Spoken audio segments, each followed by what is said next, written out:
संजय राऊत यांनी निवडणूक आयोगावर गंभीर आरोप करत आयोगाने संविधानिक घोटाळा केल्याचा दावा केलाय। शिवसेना प्रकरणाच्या सुनावणीच्या पार्श्वभूमीवर राऊत यांनी निवडणूक आयोगाच्या भूमिकेवर भाष्य केलंय। नेमकी प्रकरण काय आहे पाहूयात आजच्या व्हिडिओच्या माध्यमातून, तर व्हिडिओ शेवटपर्यंत नक्की पहा। युक्तिवाद अत्यंत जोरदार चालले आणि निवडणूक आयोगानं, देशाच्या निवडणूक आयोगानं ज्या पद्धतीनं सुनावणी घेतली, सुनावणी न घेता, मला वाटतं नाही का, कोणतीही सुनावणी न घेता एका फुटीर गटाला पक्ष आणि चिन्ह म्हणून मान्यता दिली, ते किती बेकायदेशीर आहे। पक्ष संघटना फुटलेली नाही, विधिमंडळ पक्षातली फूट म्हणजे पक्षातली फूट नाही, याच्यावरच आज युक्तिवादाचा जोर होता।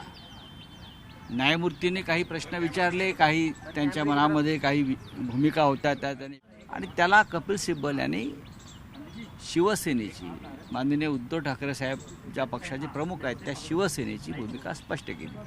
मुळात आमचा युक्तिवाद असा आहे की ज्या तारखेला पक्षामध्ये म्हणजे लेजिस्लेटिव्ह पार्टीमध्ये फूट पडली तो दिवस अत्यंत महत्त्वाचा आहे। त्या दिवशी पक्षामध्ये फूट नव्हती, फूट फक्त विधिमंडळ पक्षामध्ये होती आणि तेवढीच फूट मान्य केली पाहिजे।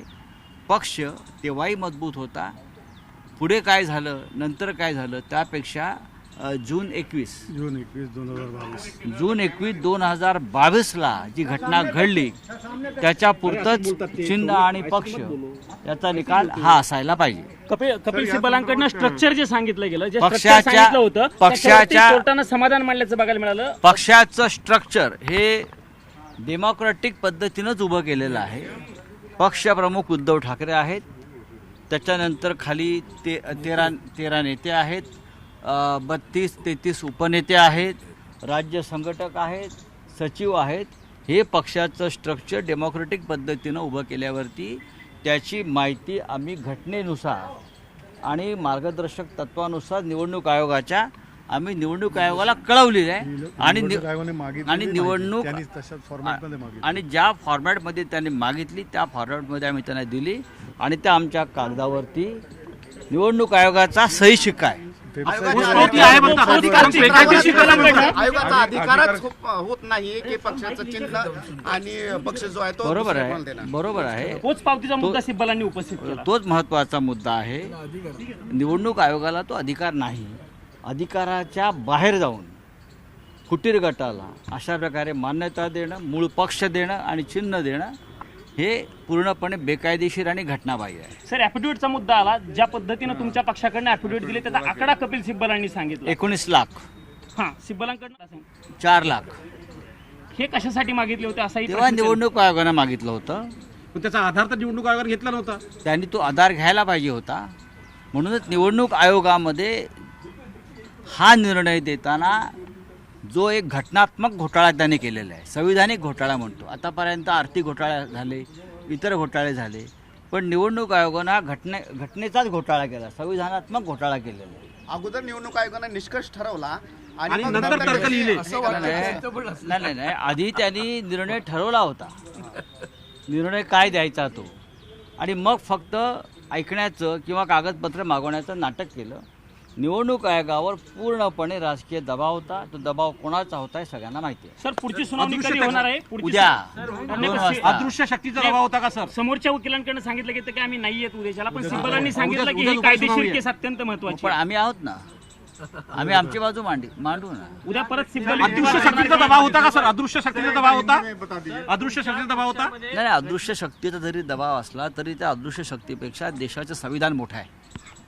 देशाचं जे घटनापीठ आहे, ज्याच्यासमोर ही सुनावणी चालू आहे, ते घटनापीठ, संविधानपीठ महत्त्वाचं आहे। आमचा त्या घटनापीठावरती विश्वास आहे। बोलिए।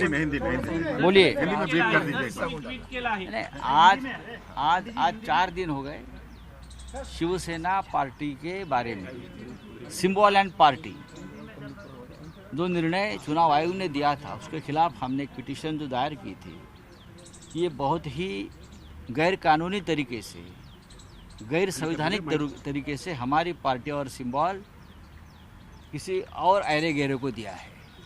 तो इस बारे में आज पूरी तरह से 4 दिन हो गए कपिल सिब्बल जी हमारी तरफ से आर्गूमेंट कर रहे हैं और बहुत ज़ोरदार आर्गूमेंट है।